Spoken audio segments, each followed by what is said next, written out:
জোরে জোরে আওয়াজ তুলো, জোরে জোরে আওয়াজ তুলো। এই মাত্র খবর এলো,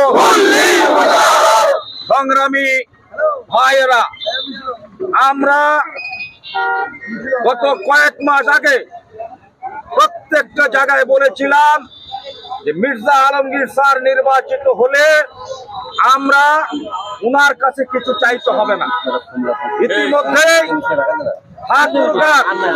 সকল রাস্তাঘাট উন্নয়ন শুরু হয়ে গেছে, মসজিদ মন্দিরের উন্নয়ন শুরু হয়েছে।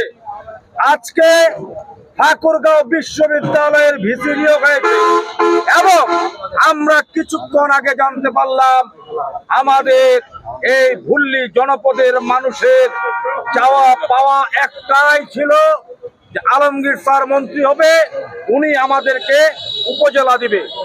ইনশাআল্লাহ আমরা উনার কাছে আমাদেরকে যেতে হয়নি, আমরা উনার কাছে উপজেলা চাইনি, উনি আমাদেরকে ডেকে আজকে কাছে আমাদেরকে এই ভুল্লি উপজেলা উপহার দিল।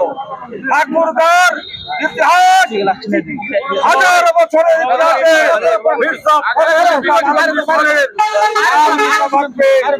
এই জনপদের উন্নয়নের কারিগর, এই ভুল্লির উন্নয়নের কারিগর মির্জা ফখরুল ইসলাম আলমগীর।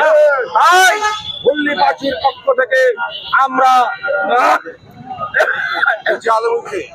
আল্লাহর দরবারে লাখো কোটি শুকরিয়া জানাই এবং মির্জা ফখরুল ইসলাম আলমগীরের সুস্থতা ও দীর্ঘায়ু কামনা করি। খোদা হাফেজ। বাংলাদেশ জিন্দাবাদ। ভুল্লি উপজেলা। আচ্ছা, এক মিনিট। ধন্যবাদ, ধন্যবাদ আলমগীর স্যারকে, ধন্যবাদ, ধন্যবাদ, ধন্যবাদ, ধন্যবাদ। এই সবাইকে মিষ্টি দাও।